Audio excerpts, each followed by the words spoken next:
In 2007, when I was in Dharamsala, India, I was told a story by this 86-year-old Buddhist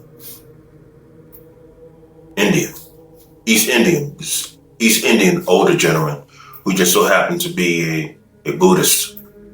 He was telling me, he said, one time, it was two men walking down the street, and they were walking towards this one man. And one of the two men noticed that this man coming towards them had dropped something.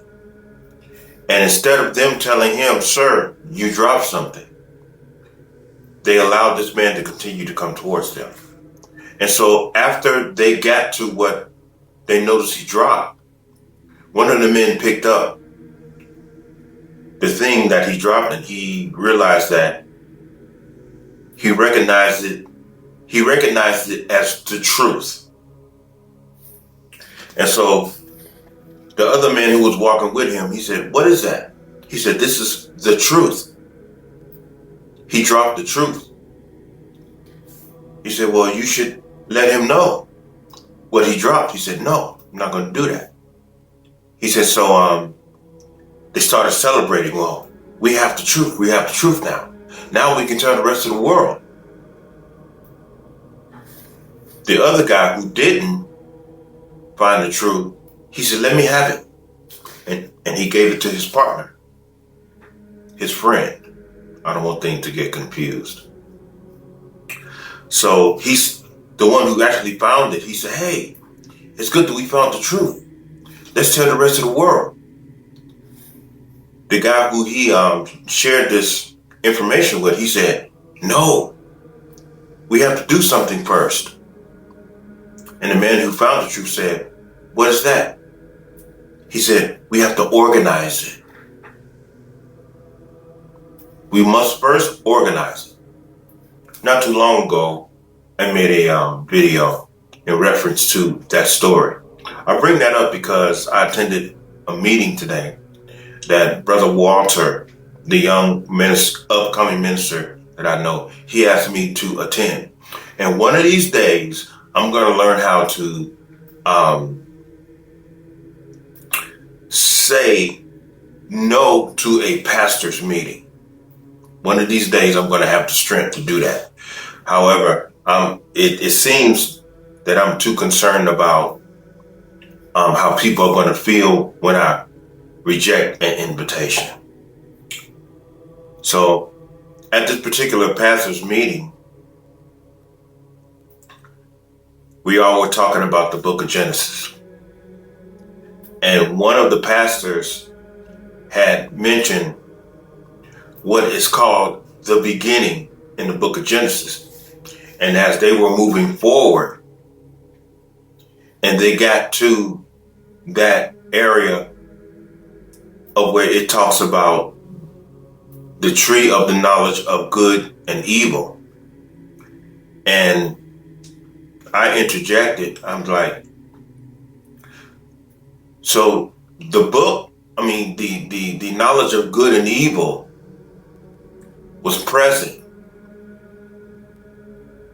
before the beginning, which implies there was another beginning that has not been documented. And it's not even documented within the knowledge of good and evil. It's practical. And he asked me, "Well, what are you talking about?" The knowledge of good and evil,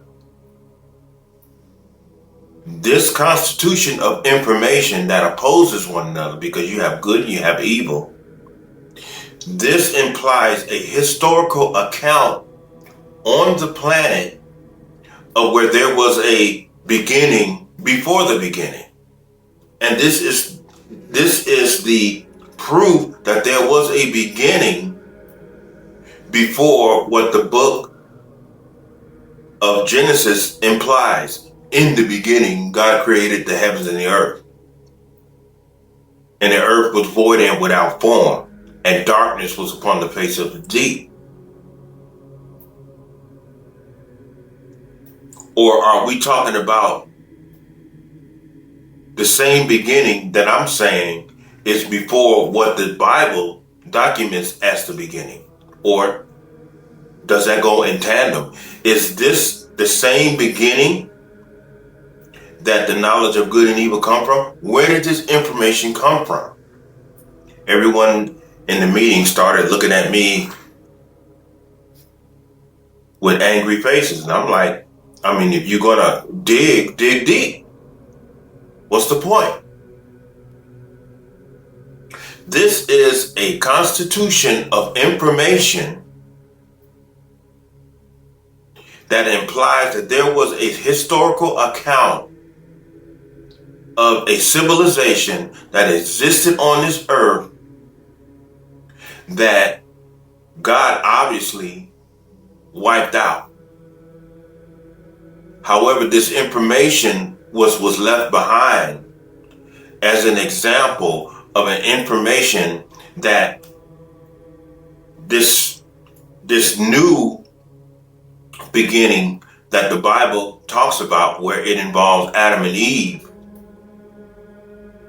The Creator is basically telling this new beginning to stay away from that constitution of information because it has been condemned by the Creator as immoral, because this will cause a spiritual death.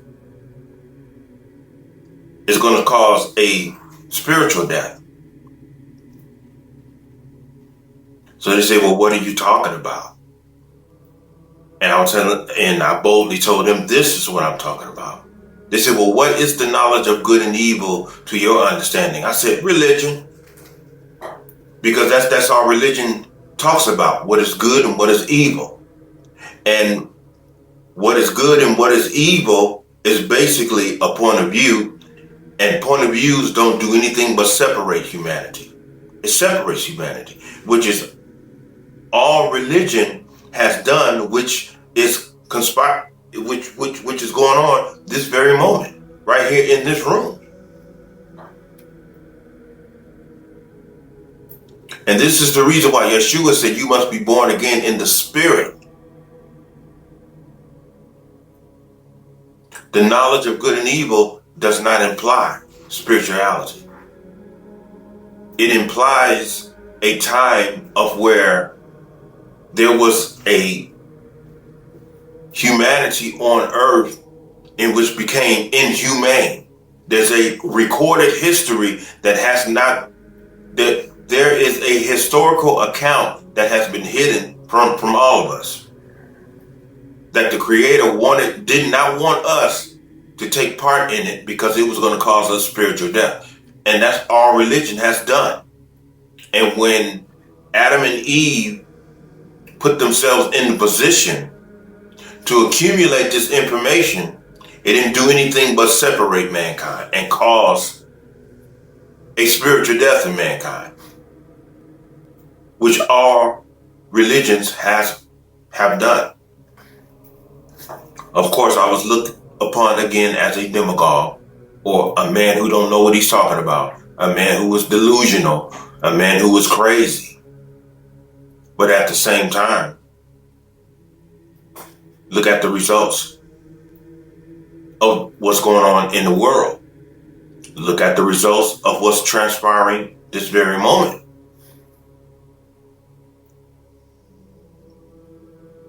Point of views are going across the tables. And all of a sudden, here I am being condemned as the devil when I'm only pointing something out. The Creator told them never to accumulate that information because it's going to cause a spiritual death. A spiritual death. And here's Yeshua telling Nicodemus, who was a part of the religious institution, that you have to be born again in the spirit, and this is the only way that you're going to be able to perceive the kingdom of God. And he says the kingdom of heaven is within you. He wasn't talking about information. He was talking about a state of spirit, the spirit of God that exists in man. That's the only thing that's going to free man, because religion has definitely not done it. Because man put his hands on it. And once mankind puts his hands on the truth, he becomes ambitious. It becomes personal. And the next thing you know, he tends to organize the truth, and he turned truth into a lie. And this is one of the reasons why we have all of this conflict going on right now.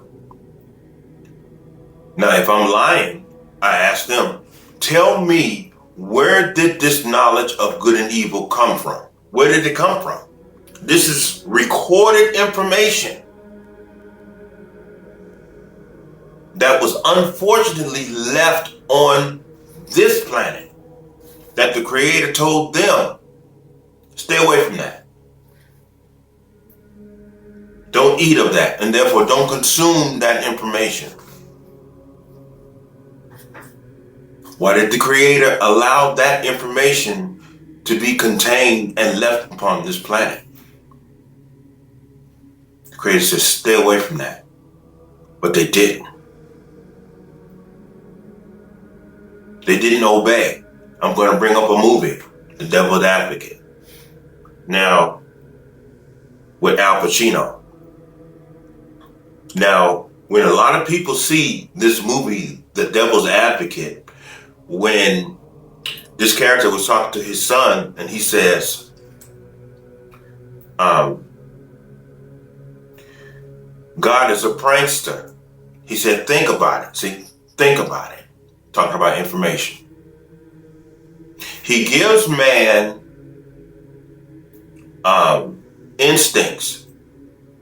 He said he gives man these instincts, and then he sets the rules in opposition of man's instincts.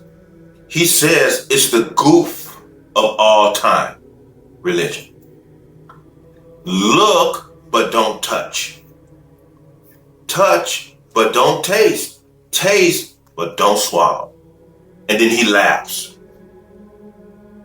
He says, and while you're jumping around and everything, he says, God is laughing his ass off. Okay. Now, a lot of people that I've come in contact with who saw this movie, they say, even my friend Lamont, who is no longer with us, rest in peace. Him and I were having a conversation. And I guess Lamont assumed that I didn't come in contact with this movie. And so he was speaking that part to me as though these were only his original thoughts. Looks but don't touch. Touch but don't taste. I said, Lamont, what is wrong with obeying?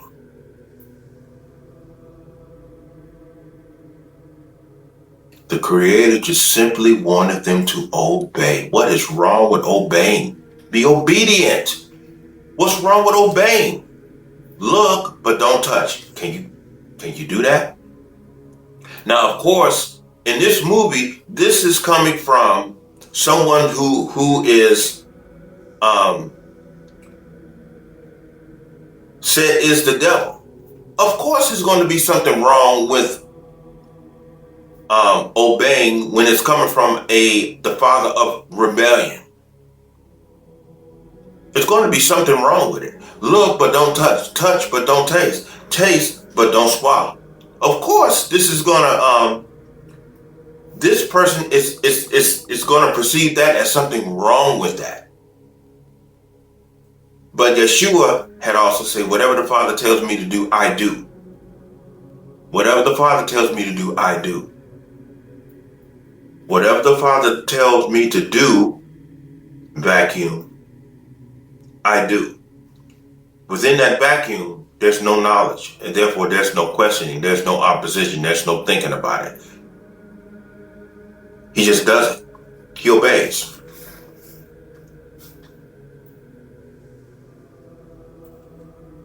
Therefore, this knowledge of good and evil was it derives from a time on earth of where people rebelled against God. That's where it comes from. However, this is one of the reasons why the earth was created. In the beginning, God created, past tense, the heavens and the earth, and the earth was void and without form, and darkness was upon the face of the deep. Is that the civilization that the knowledge of good and evil come from? This recorded history? Darkness was upon the face of the deep. So are we talking about the same beginning? This is what I was trying to get them. Let's put our heads together and figure this out. Where did the knowledge of good and evil come from? Where did it come from? Are we talking about two different beginnings, or are we referring to the same beginning that the Bible is implying, or are we talking about a beginning before what the book of Genesis is talking about in terms of a beginning? What are we talking about here? Where did this knowledge of good and evil come from? So, going back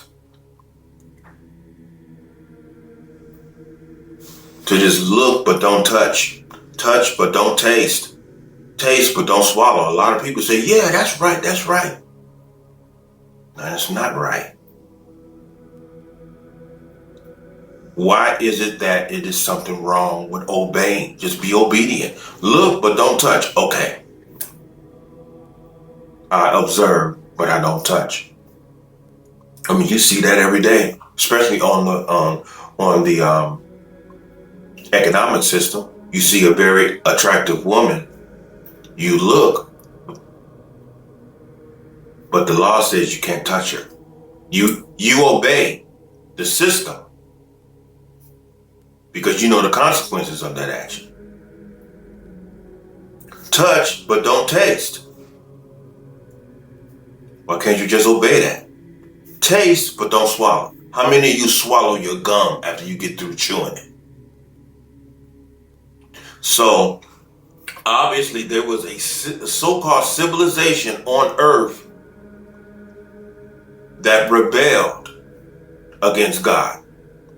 And the Creator obviously recorded the historical accounts of that information and left it on earth as an example of what not to do. Okay, now even though that information is an accumulation of information of what not to do, this new mankind, which is Adam and Eve, who the Creator brought forth, didn't want them dealing with any information, any knowledge. Just do what I tell you to do. Because wherever there's some information and some knowledge that mankind is exposed to, this information comes in. And that's where the thoughts come in.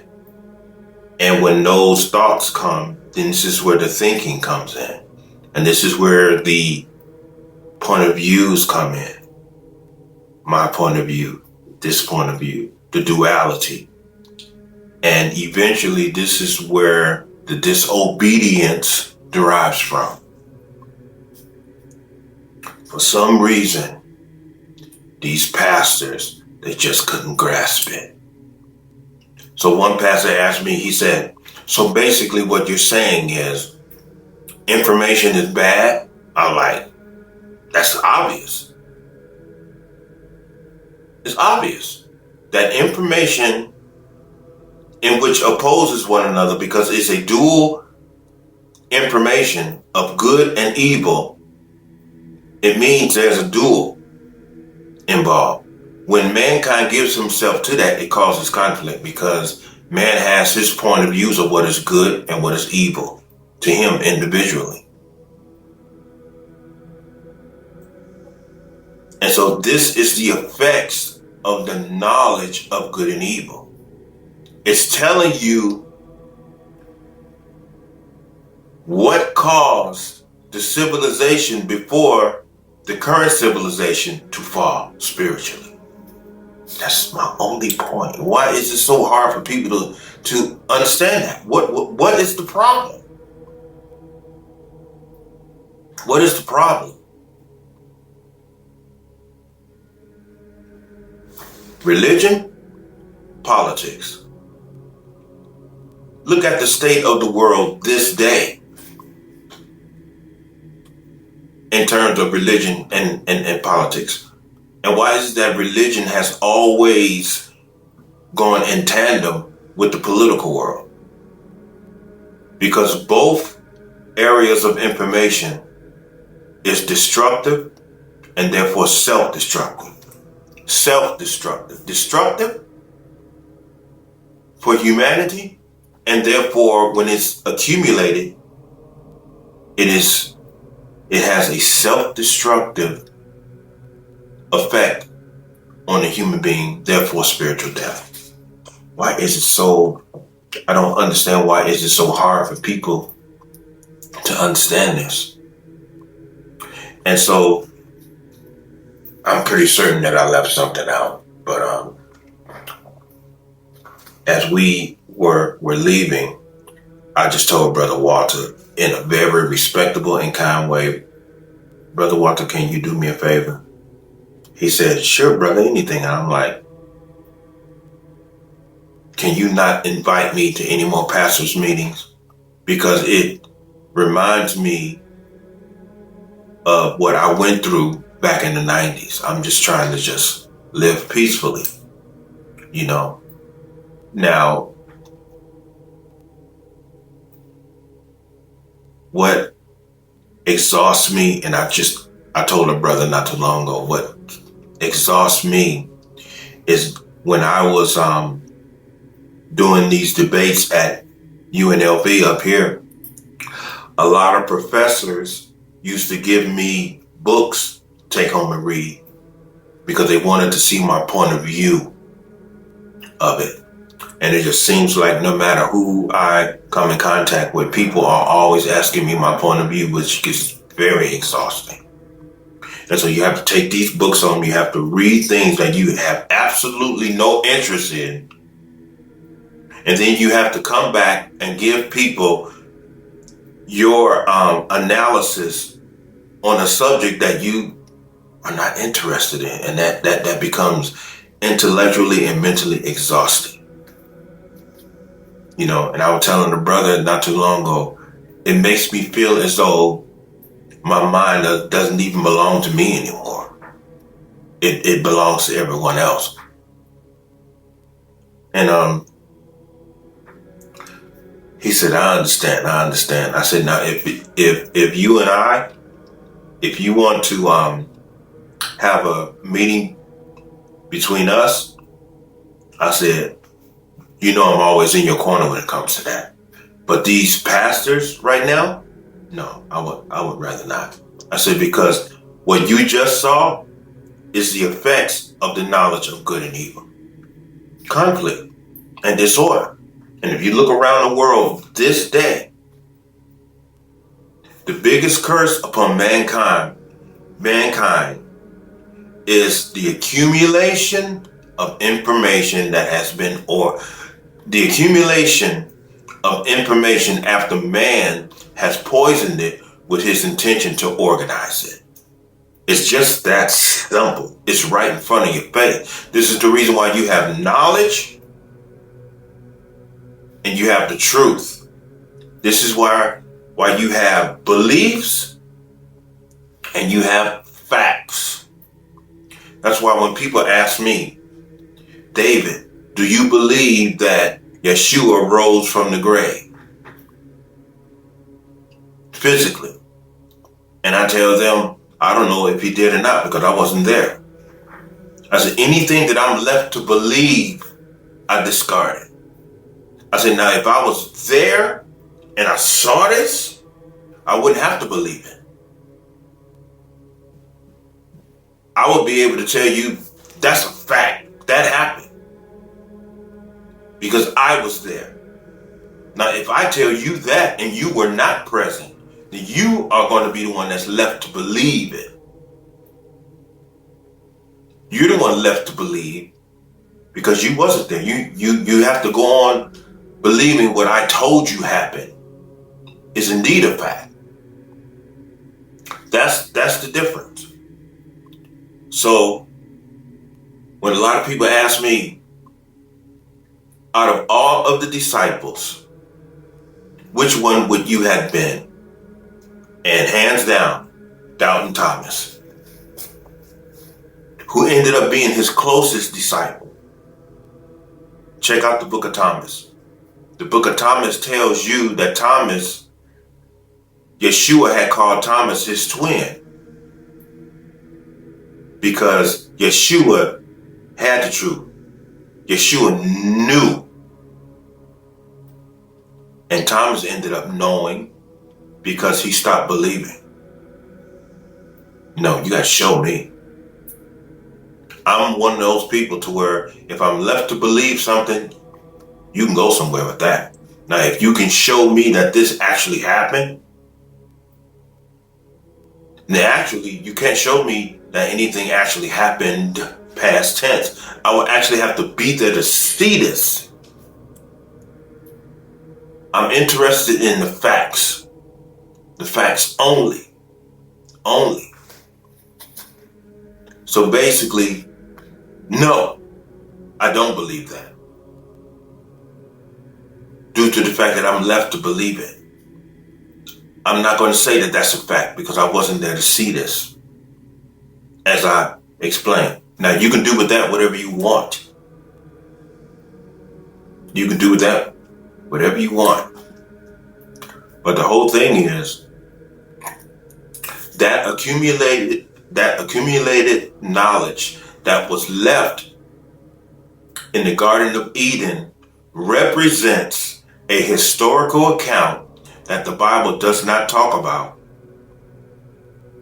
of humanity rebelling against God.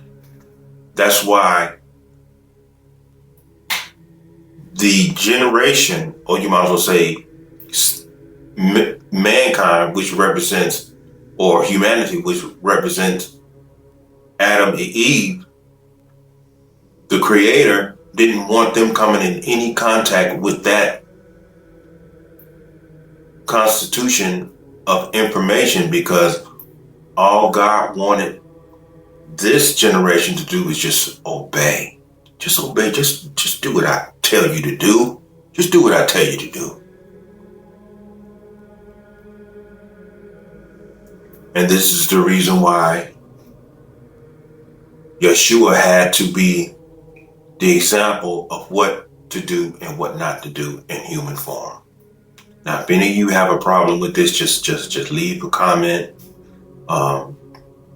Whatever the case may be, I just wanted to share this information before I start going to work. I hope everyone have a good night. I hope what I brought before you is understood or at least considered. And everyone have a good evening. Stay human.